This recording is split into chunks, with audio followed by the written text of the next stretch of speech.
First thing on the agenda, so we have our March meeting minutes. Betsy did submit some quick edits that were basically just typos that I didn't catch. There was no content change. No. It was literally just typos, and so it didn't change the meaning at all. So I'm happy to make a motion to approve the March minutes. I'll second that. Great, thank you. I'll share my screen for our financials here.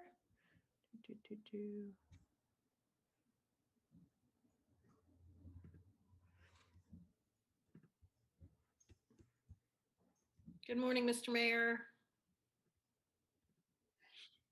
Good morning, everyone. Morning.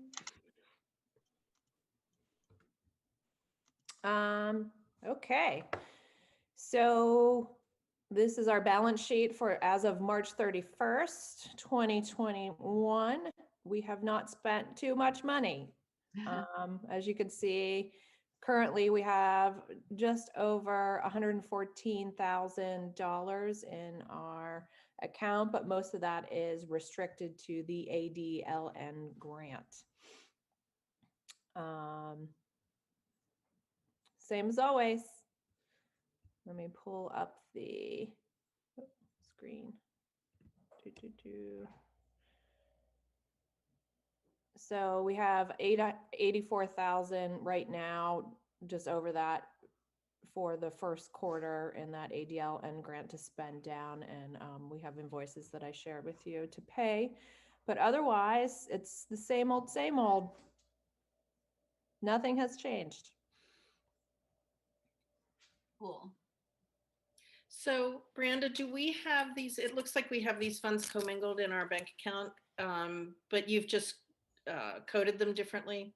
Correct. Restricted. Okay. Correct. So I made a separate account for the ADL and grant, and then within that, I have it separated between marketing, administrative, all the different categories. Perfect. Great.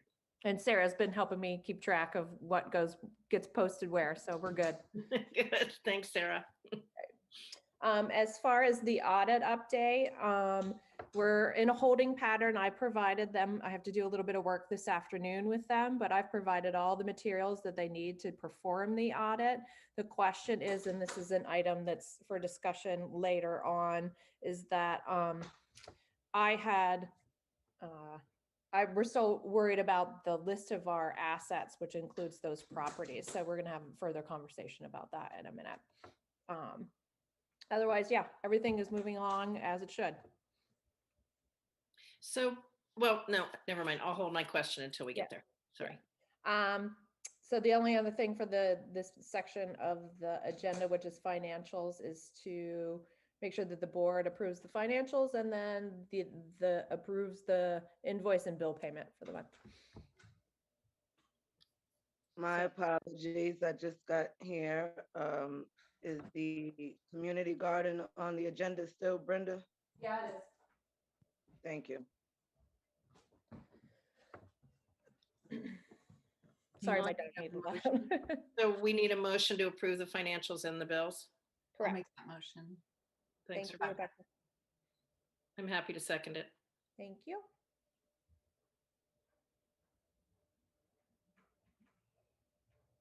Okay, so the first item for old business is the ADLN program updates. Great. Sarah, I didn't actually request that you do this. So if you're not prepared to do it, do you want to just kind of update on the program? I've been under the impression that I do this every month now. Oh, great. Okay.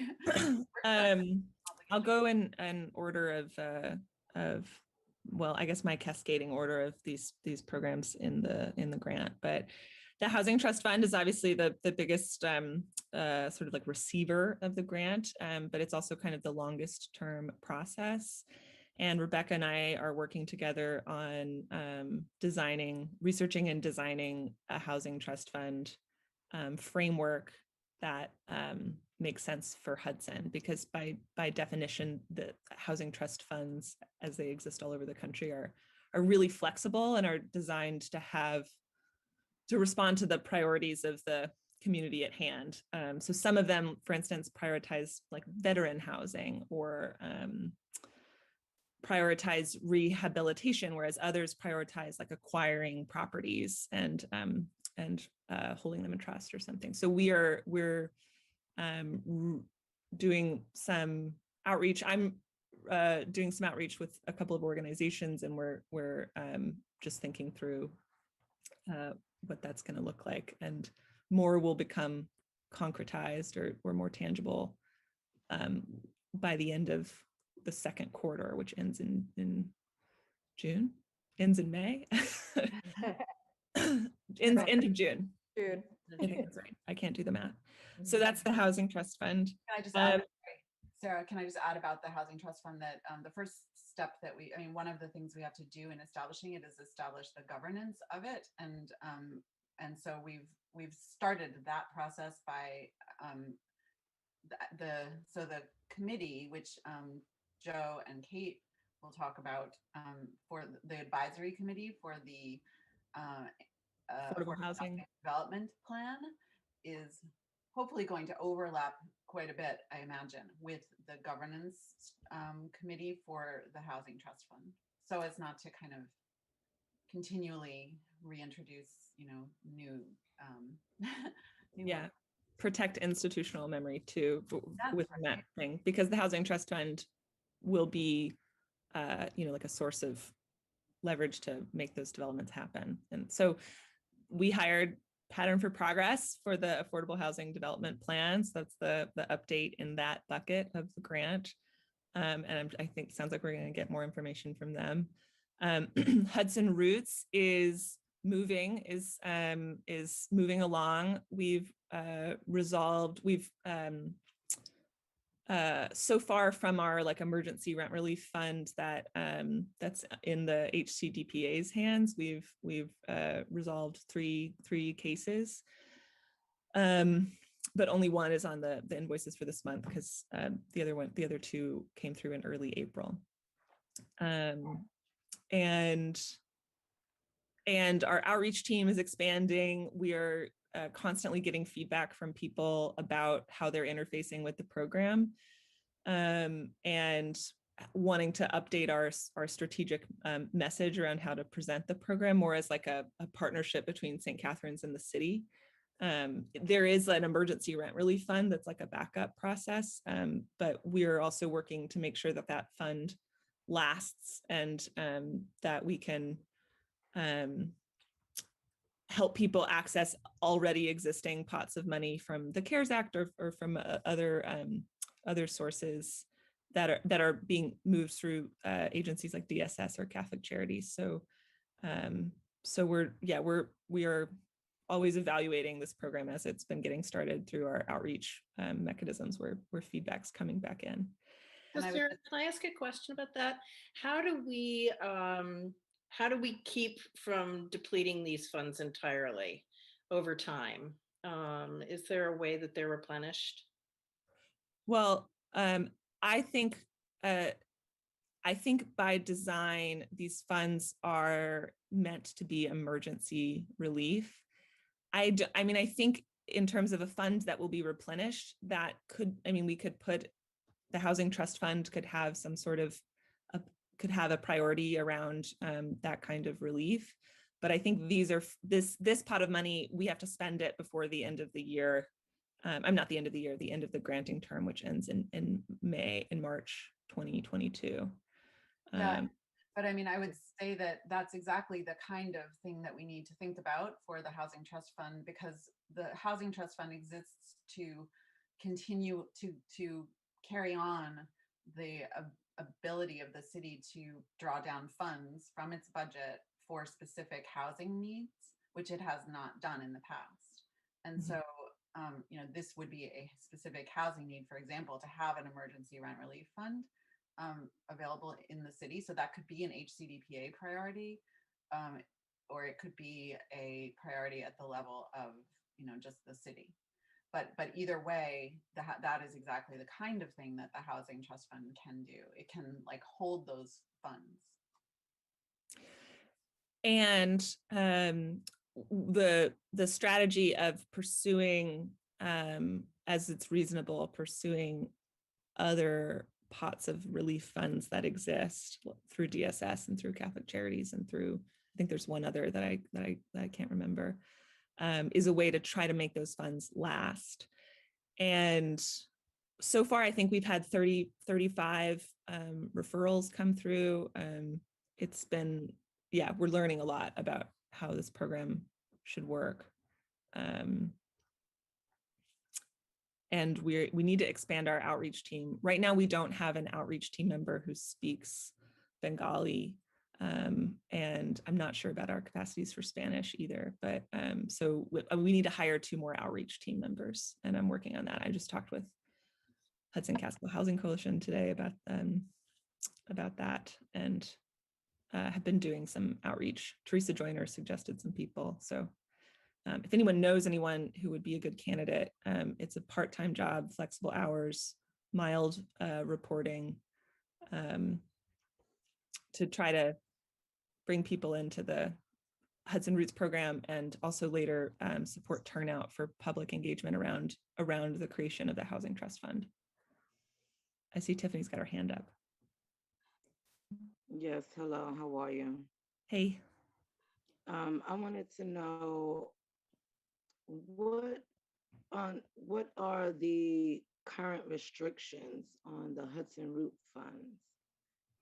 So the restrictions are you need to live in Hudson, and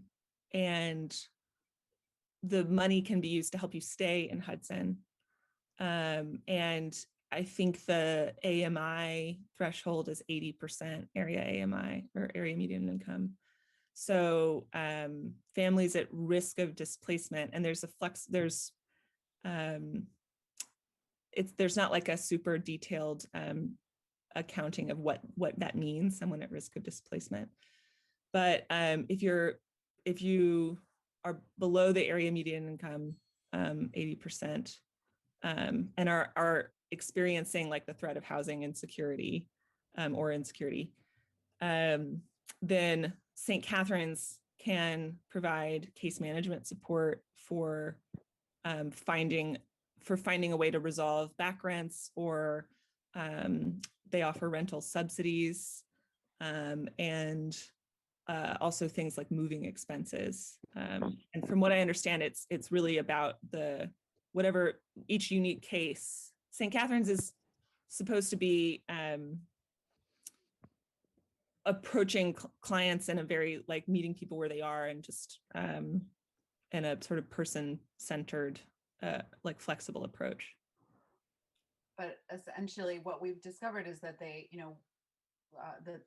the way, what we're working on right now with St. Catherine's is making it clear to people that they are in direct contact with, people who approach the program, making it clear to the people that despite the fact that there's a process they have to go through, that they will eventually get relief through our program, because that's what it's set up for. So generally, I wasn't finished with, but with these restrictions that you just mentioned, because from what I've been hearing from the people, they've been saying they can't get in touch with Dan Healy, and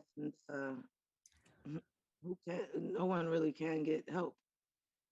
Well, please, let's talk about that, because I've heard that feedback from one person, but not from anyone else. And I followed up with that person, and they ultimately decided that they didn't want to participate in the program. But I also know that St. Catherine's, as the program's been running for about a month, and during that time there was like Easter, there were some holidays, and then 2 staff and St. Catherine's were out on bereavement leave. So I think there's some staffing, and we're also, St. Catherine's is hiring a half-time administrator, but they haven't filled that position yet. So I would love to know, yeah, we can talk about that maybe offline, but it would be good to know. So these issues will be addressed, right? That's I mean, if I have anything to say about it, yeah. Yeah, it's hard to address them though if we don't have actual contact with people who are experiencing them. Like, so Tiffany, if people are talking to you, if you can like give Sarah, collect their numbers, give them to Sarah, Sarah can be directly in touch with them. Yeah. Well, Which is what we've been doing already. Yeah. Last week, really. yeah, yeah, we're talking about people like that, like you just said, that just dropped out of the program. Maybe they felt there was some issues and they didn't feel safe. I'm telling you as a representative, and you should just take my word. I do. I it'll help me talk to St. Catherine's and make sure that we're crystal clear if I can have some specifics, but it's not a matter of trusting the account. All right. And that is what we talked about at our meeting with St. Catherine's last week was, complaints that we'd had that they were unavailable or that it had been difficult to get in touch with them. So the problem is on the table.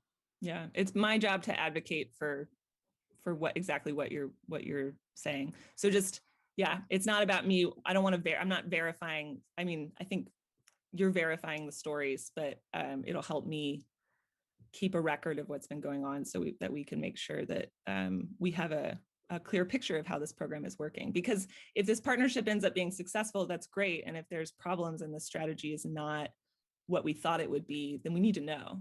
And we'll be transparent about that. Okay.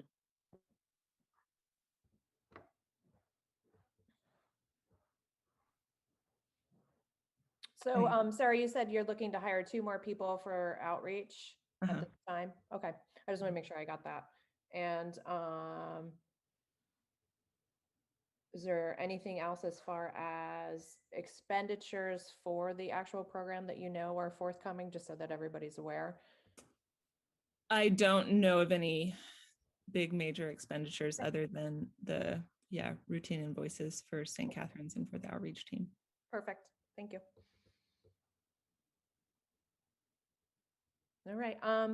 The next topic for the agenda is our ongoing assets and properties for sale or disposal.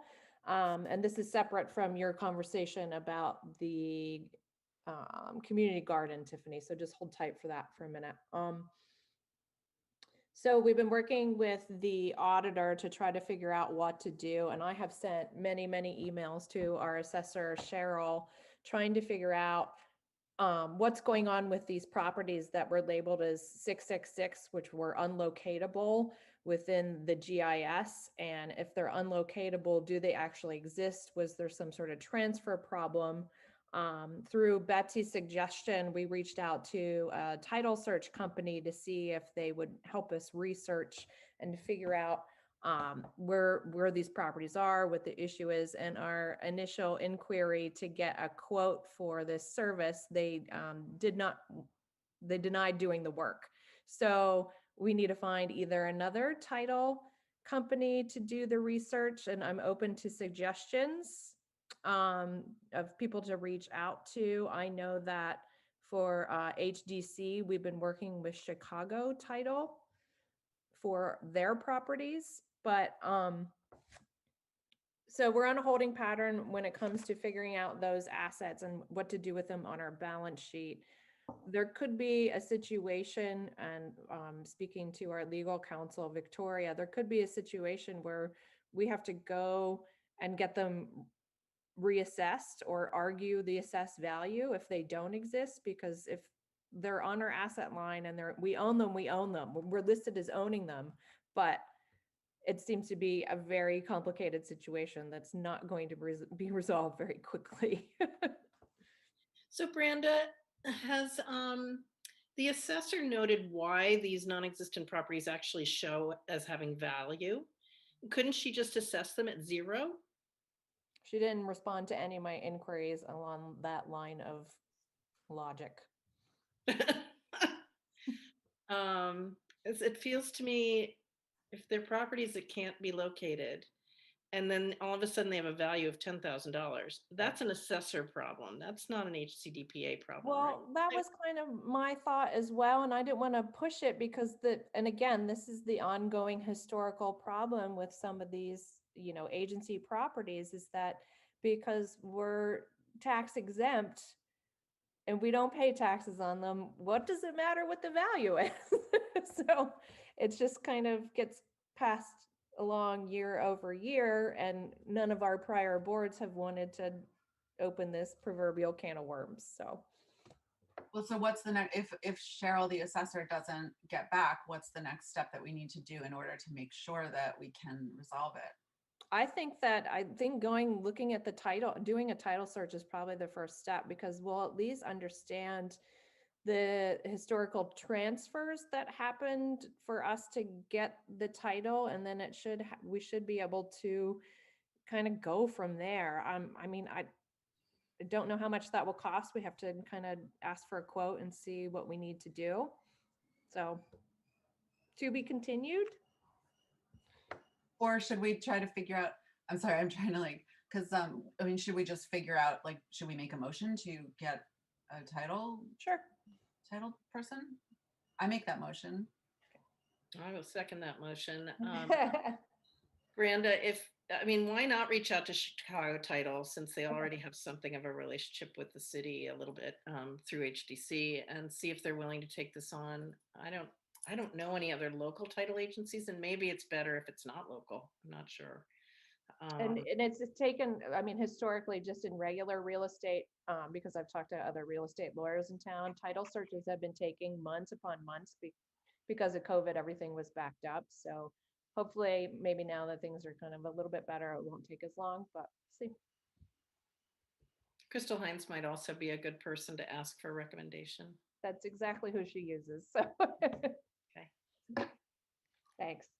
Okay, so to be continued on that. I'm sorry it's so complicated, and I was hopeful that maybe it could be cleared up quicker than it could, and it's not. So here we go.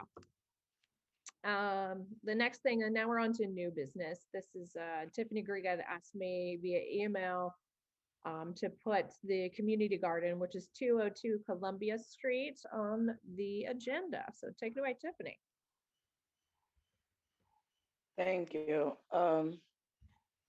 First, excuse me, there's a community garden on 2nd and Columbia Street, and it has been unoccupied all this time, and I believe this board was just waiting for a sale to occur. In the meantime, with all that is happening, the people would like to continue to use that space for food, so they can grow, grow their excuse me, I have somebody at my door. They have so they can grow their food, teach their children, and they need to clean out that space. I know that some people may still have keys, but the people just want that access. And I would like this board to support that. There are a couple caveats with this, and I just want to make sure that the board is aware of the historical situation here, is that it was just kind of left open in the past, and it was previous iterations of the board felt like it was the privilege was being abused, and it became very clear that somebody put a lock on it when they didn't have a right to put a lock on it.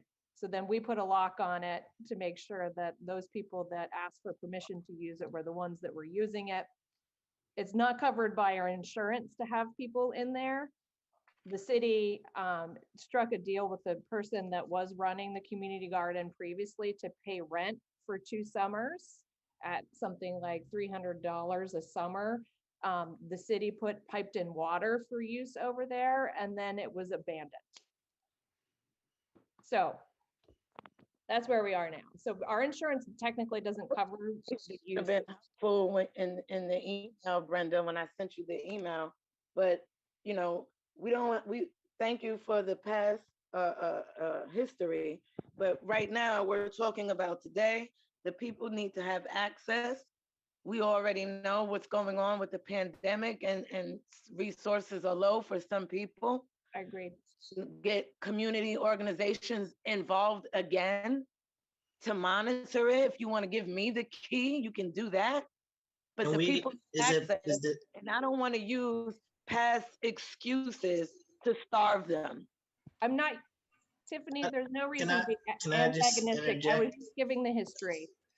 Is there And a I thank you possibility for of that us being history. able to do like a waiver or something that just doesn't hold the city liable if someone gets hurt? I mean, if and there, if everything? the best way to do it, thank you, Kamal, the best way to do it, if there is a community group or a representative that is working with the community to do so, we could have a waiver, we could do that for sure. But I mean, as far as the maintenance, it becomes, you know, it's up to that community group, because I don't know that any of us are able to administer a gardening program right now.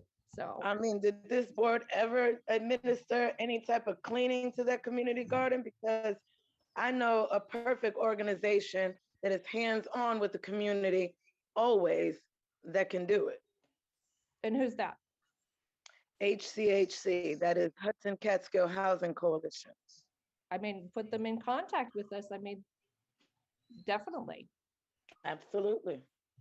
You're I mean, we speaking just to have one to of do them an now. MOU. My concern only from the administrative point of view is making sure that things don't get out of control, things aren't being abused, and there isn't any sort of derisive thing in the community that happened before when it came to who was using the garden and who couldn't use the garden. Can you define abused?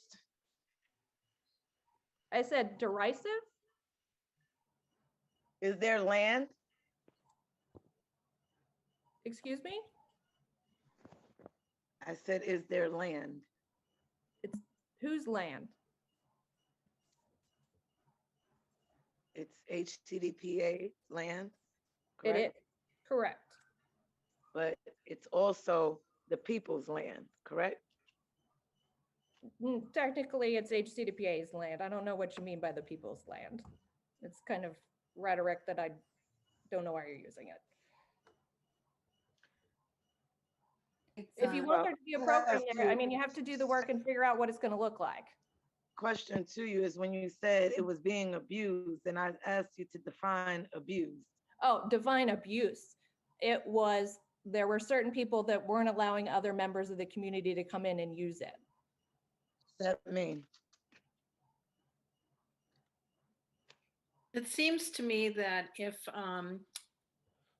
Hudson Catskill wants to put together a proposal for us to use the garden space, and then if we can have Victoria write up a waiver, an insurance waiver for the city to protect the city in case anyone gets hurt there.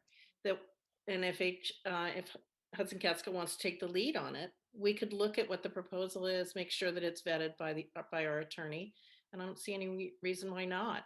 Sure. Yeah, But I that- agree. But I think we need to have sort of a formal process. thank you, Betsy.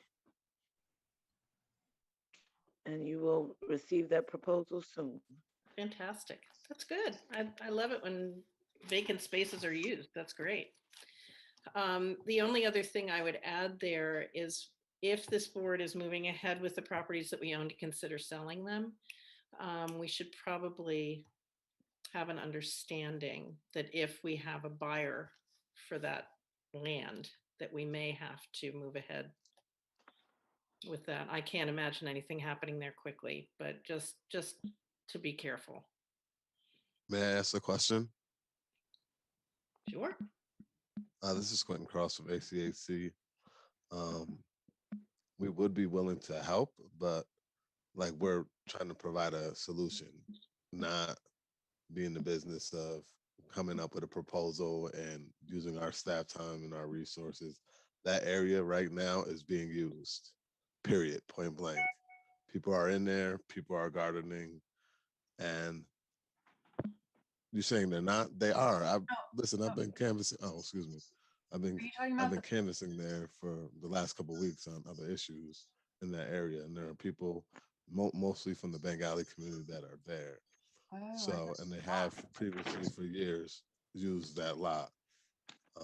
And yeah, there might have been issues per se, but you know, the position that I would take to my board is that we would be a resource in terms of opening, closing, and monitoring, you know, what happens and giving, you know, putting our insurance up.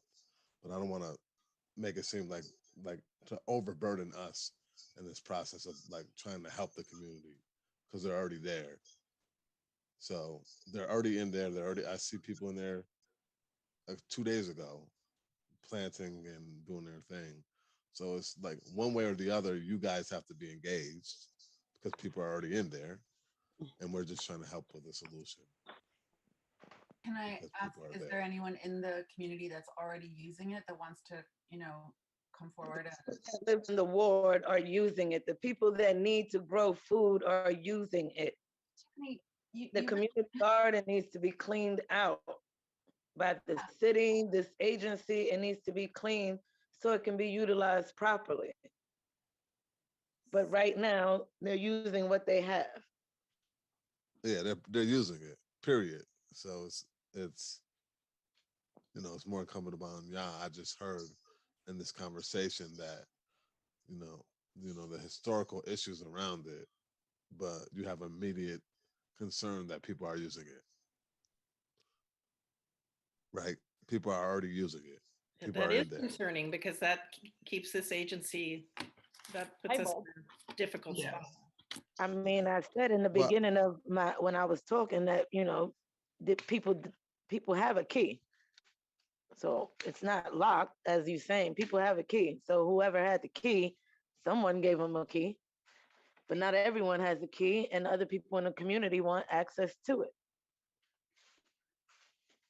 So now we have to, I mean, do we change the lock on it? I mean, what are we supposed to do here? I mean, this is. I Well, don't it's think not we a should big change the Brandon. lock. It's not one of those situations. We find a way to help the community. Hcdpa was created out on the backs of poor Black and brown understand that, folks, Quentin. I and those are understand the that, folks and who I are am- in there. Like it's not an imminent danger. It's not one of those situations. It's like, where's the solution? You've already identified the problem, right?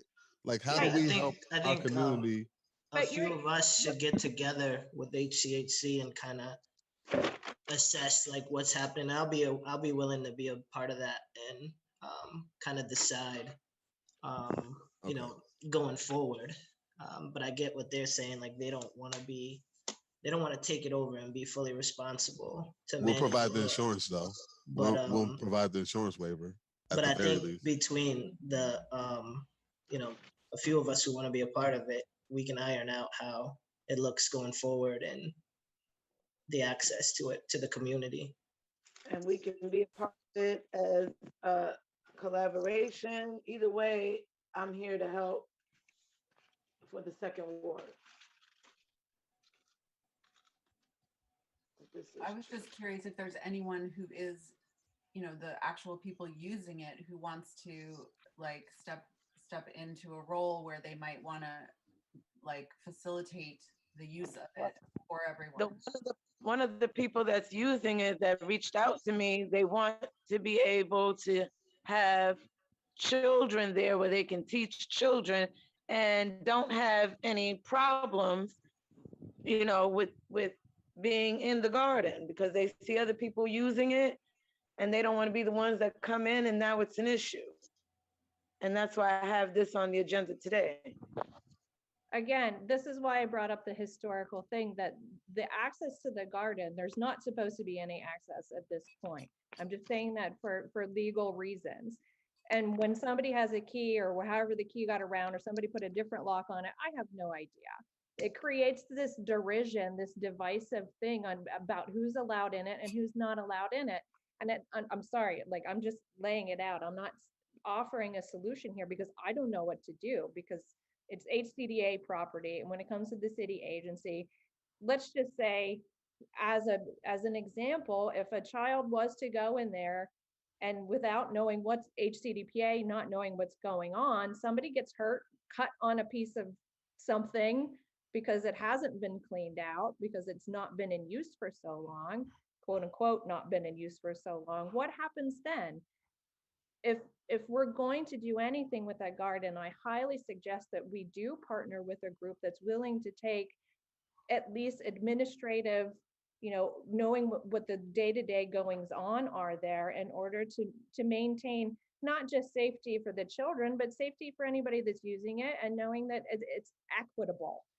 The fact that there's still a lock, that some people have a key, that it's being in use or not in use, concerns me only from the level of, one, protecting the agency and protecting the community that wants to use it. It's right now, it still seems derisive to me, and that's concerning because I don't want it to be well, only people part of this group is using it and nobody else is allowed to use it. I want, if people want to use it, it's a limited small space. What do? We need advice from a group that knows about doing community gardens. I would have to agree, Brenda, your comment, it sounds extremely negative. And thank you for the history. We already thank you for that, but let the board handle this. Thank you. And it seems like we're already on the right path doing so, but you're bringing us down with what you're saying. I am a representative of the ward, and I've been watching what's going on. There's no fights going on. No one has been hurt all these years.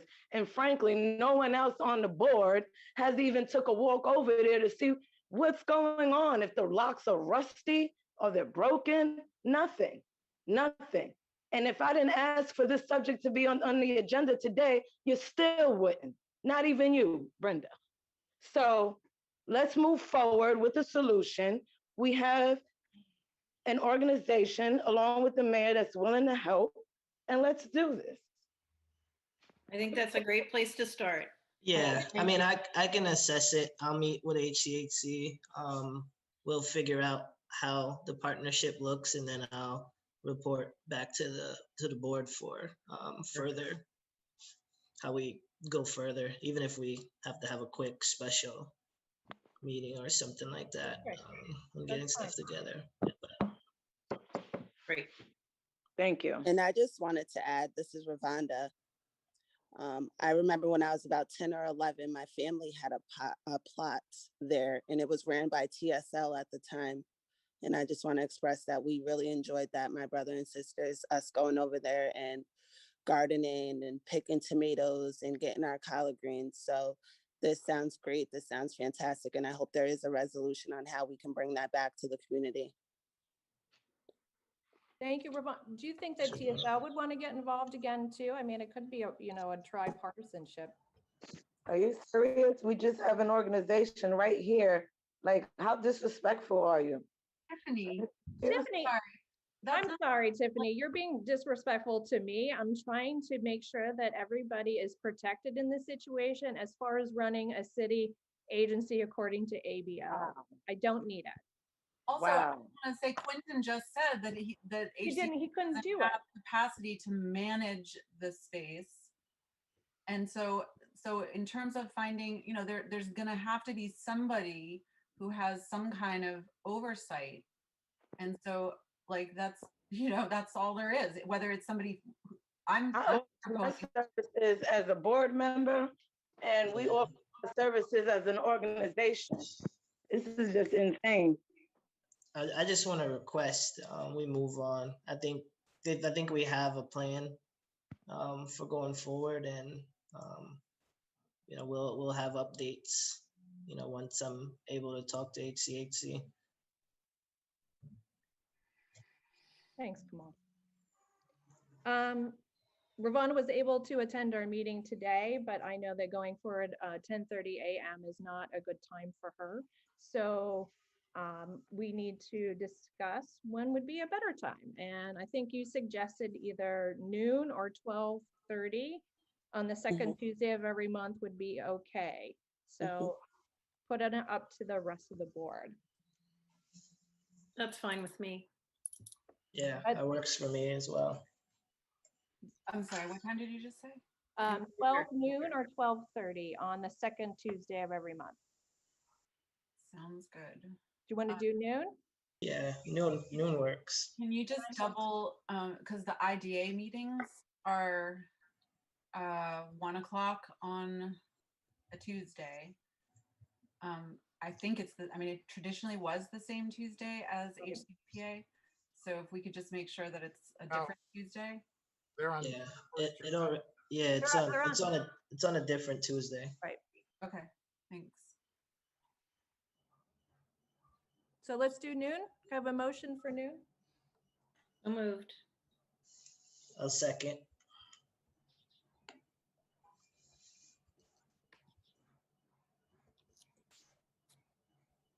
Cool. All right.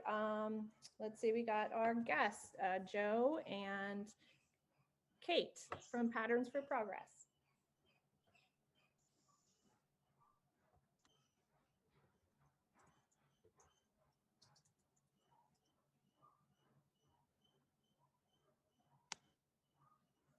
There, is that better? Can you hear There me? you go. Here you are. Sorry about that. So even, you invited us to sit in on the meeting and I guess just start a conversation about what we're moving toward. Is that what you're wanting us to do at this point? Okay. So as I think everybody understands that we responded to an RFP the city put out last summer, I believe it was. Went through the process and were awarded a contract to create an affordable housing development plan. And in that scope of work, the assessment and analysis of properties that are owned by the city, by your organization, by the Housing Authority, and even some private owned parcels, we're going to put together and come out with, analyze those things and come out with some kind of a strategy to build housing, and specifically to build affordable housing. And so that's essentially the scope of work.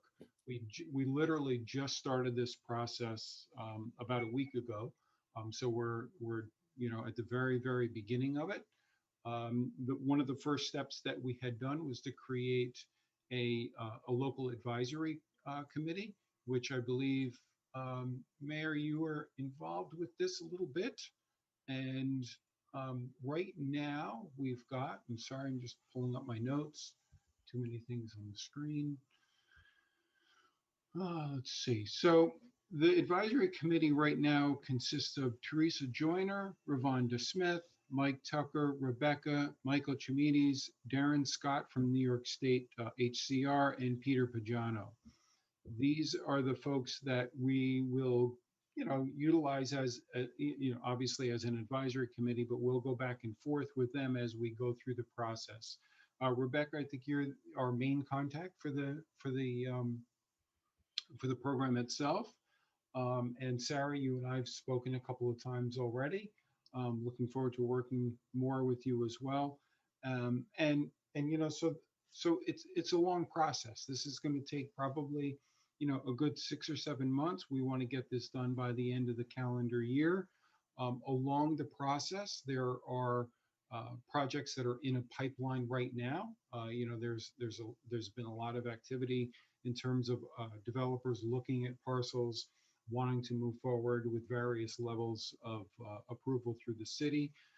And so this is very, a lot of times we use cliches and kind of catchphrases, but in order to put an affordable housing development plan together, you've got to realize that this is sort of a living document as we create a pathway forward to the development of some of these properties, and not all of them are going to be developed.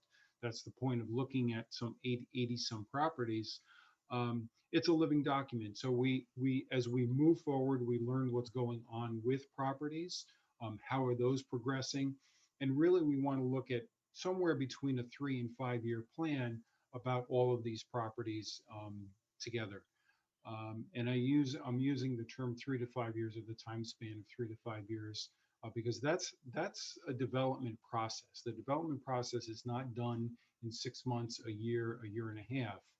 In order for properties to be acquired, properties to go through a pre-development stage, a full analysis by the developer themselves, putting funding together, whether it's market rate or affordable or a blend, There's competition that exists at the state level and federal level for these dollars. So it's not an overnight process. And so that's why I keep returning to the fact that this is a living and breathing document. There may be changes that are to be, had in a year's time after we put the timeline together. So our goal is to take a snapshot over the next couple of months of exactly what is occurring, put together a strategy based on what the project pipeline looks like now, what the potential use of the properties are in terms of affordable housing, and get that into a concrete plan as much as we can by the end of the year. And then as markets change, as development cycles change, and those plans should be reevaluated, say a year from now or so. And again, comes back to how this document is used. So that's it in a nutshell. I think that the scope of work is available to take a look at, and the plan adoption right now is looking like it would be probably October or November. There's a lot of a data analysis that we're going to be doing up front. We will likely get out with the advisory committee to take a look at these parcels as the weather starts to get a little bit warmer.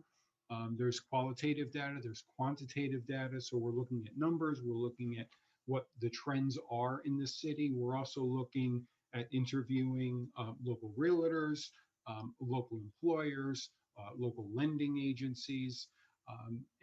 So the advisory committee, I think, is pretty solid. I'm very happy with it so far. We had a really good kickoff meeting a couple of weeks back, and thank you for the opportunity to work with all of you. We did the strategic housing action plan. I guess we finished that up, Brenda, what, 2 years ago? I guess about. Yeah. And one of the strategies or priority areas that we had put into the original SHAP was doing what we're doing right now. So I think that the foundational document of the SHAP had worked, and that's a feather in all of your caps because you've made it come to fruition. Many pieces of it. And in sort of in closing, I just want to say that as we go through this pipeline, as we analyze the properties, as we come up with some strategies and a pathway and a blueprint, I think it's really important that all the community members, everybody on this call, everybody on other boards, the city itself, I think it's really important when I work with communities for them to understand that there's no one single solution to the issues at hand. There's multiple ways of attacking one problem. And just by building an affordable housing complex doesn't solve all of the issues. That's why I was so pleased to see that the enterprise partners funded your grant. I think you've got an amazing opportunity to make a difference in people's lives over the next 12 to 18 months. And I'm very, very happy that, and I apologize, I don't remember who asked the question. I think, Betsy, it might have been you, but how do you replenish these funds? How do you build in a revenue stream so you can continue on the work that you're establishing now? And I think that's very, very important. And I'm glad to hear that you're thinking about that now. Creating a housing trust fund in other communities, that has been done through revenue streams funded by development. So there may be a method of doing that. Now, our role in this is not necessarily to design those things, but Rebecca and Sarah, as you start to design those and put in the governance in place, just ask. I've got some examples I think that you may want to take a look at that could help you move through that process. There's a lot to it. None of this is simple. And again, there is no single solution. So I think it's really important that all of us communicate very well from the start all the way through this process. There might be, a situation, and I believe it was Teresa from the advisory committee who was the postmaster. Do I have that right, Rebecca? She was postmaster for some 20 years, and she wants to take a look at the sites with us. And we're ecstatic about that because that local history is critically important to understand as we look at the sites. And it's important to take a look at the sites. And if the strategy comes out, and I'm making this up completely, and it says, 14 Main Street should be used for the development of a mixed income housing complex. Is that going to make your entire community happy? Nope, it's not. Are you going to have a whole slew of people that are going to say, we don't want this? Yep, you will. Are you going to have a whole slew of people that says, this is the best thing since sliced bread? You will. The important part is to talk about it, come to some conclusions, come to a compromise, and get something done. That's the way that you serve your community, in my estimation. We're very, very happy to be working with the city. I was actually born in Hudson, raised in Columbia County. And I think that there's a lot of really good work that we can all do together. And so I appreciate your patience through the process and understanding that affordable housing is not an easy thing to tackle. And if you have a question, just ask. There's no stupid questions, as all of our elementary school teachers have told us in the past. There's no stupid question. Ask the question, don't jump to conclusions, and let's talk through whatever problems there are. That's our approach to how we want to get through this study. And that's it. We're an open book. So thank you for listening. And again, we look forward to it. And I know we only have 4 minutes left of this meeting. So there we go. So I had a quick question for you. And ahead, right now there's a large housing project being proposed to the city. And we know that John L. Edwards is also something that's probably coming down the pipe.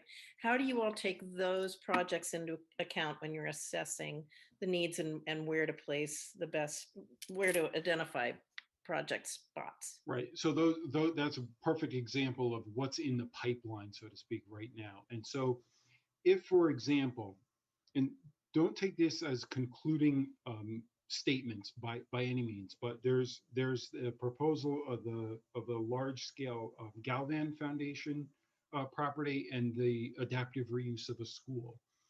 They're in the project pipeline, so to speak, of various stages of approval or various stages of just presentation of concept.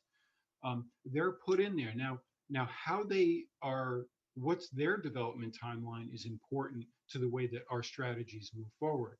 So, for example, the school, is it still owned by the school? Are they ready to dispose of it? Is there an appraisal that is done? To dispose of school district owned property is not an easy task. So there's elements of that project that have to happen in a very ordered fashion. That process very well could take 18 to 24 months. The Galvan project, if that proposal is what the city wants to move forward on, that project could take anywhere from 18 to 36 months. Right now, to the day a person moves into either of those two projects, it's probably no less than 36 months. So will those projects solve your affordable housing issue today? Nope, they're not. What's going to solve some of your affordable housing issues of today, I think, is this massive grant that you got. And again, doing that right from the beginning and getting revenue streams to incorporate, future issues that will likely come up is a great plan. I think there's a lot of federal dollars that are going to start to roll into your community. And Mayor Johnson, I love the fact that you're in our mayor's forum because you're hearing from all of the other leaders in the region about what they may be doing with those dollars. Face it, that's a one-time shot. So how do you use those dollars? Is there a way of taking those federal dollars and mitigating future issues that have come up now with the pandemic, but they're future issues that you're going to see in housing? Betsy, I'm not sure if I'm answering your question, but again, we're building an airplane in flight. You have to understand that there's properties right now in a pipeline. What do they look like? What are the developers' pipelines? You've got the CAS property, you've got all of these things going on with DRI, and these are large scale properties. Oftentimes in communities, another tool of solving the affordable housing crisis is to do small scale, developments, 2-family, 3-family, 4-family homes, things like that. Now, the immediate feedback or pushback that I get is, well, how can you make an $800,000 house work for affordable housing? There might be a way. I don't have the solution right off the top of my head. Again, because there's various problems, there's various solutions, but we've got to take this a step at a time. You can't just throw out, an idea and expect the community to say, yes, we love this, let's do this one thing. It's not that easy. So again, there's an education process, I think, that happens along the way. And it's an education process, I think, that occurs within the community, within these boards, and for us as the consultant on this plan. So the last thing we want to do is give you a plan that just sits there and looks pretty on the shelf. That's meaningless. We want to be able to give you strategies that you can use moving forward.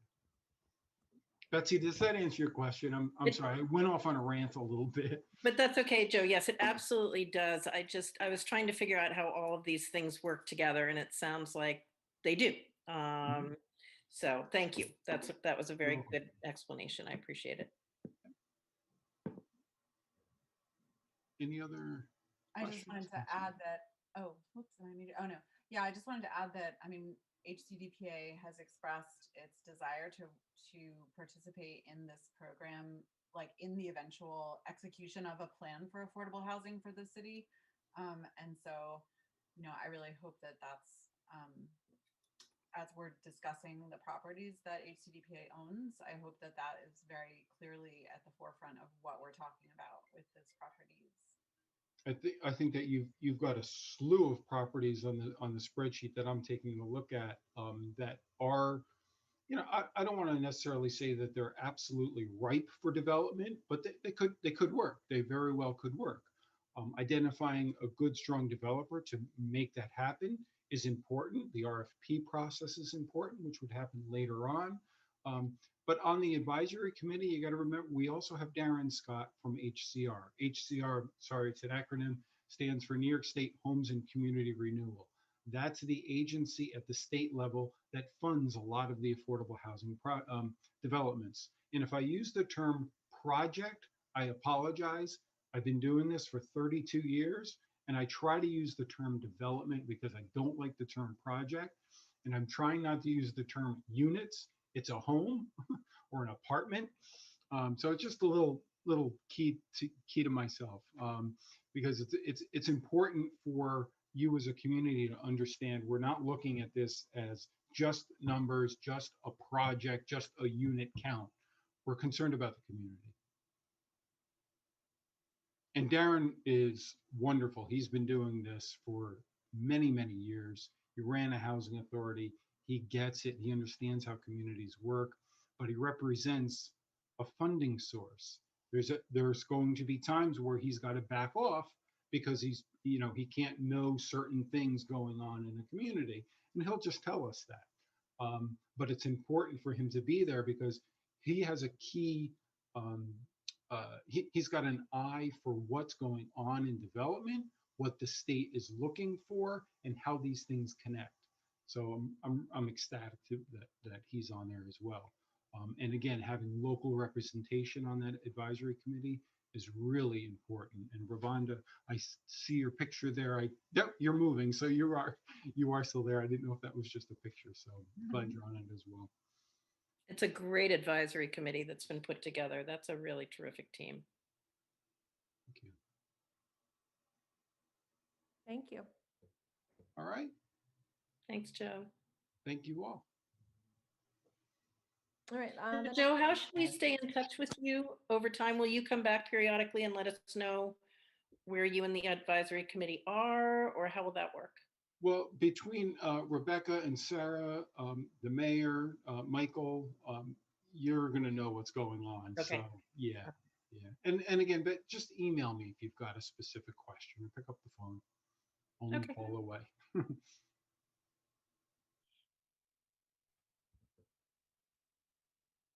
we're all going to learn so much. I know the last time I worked with Joe for the strategic housing action plan, it was an eye-opening experience. I'll tell you that, because I didn't know anything about housing, and now I know at least a little bit through Joe. So thank you. Appreciate it. The next thing is just public comment. Anyone? Okay, no public comment. Adjournment.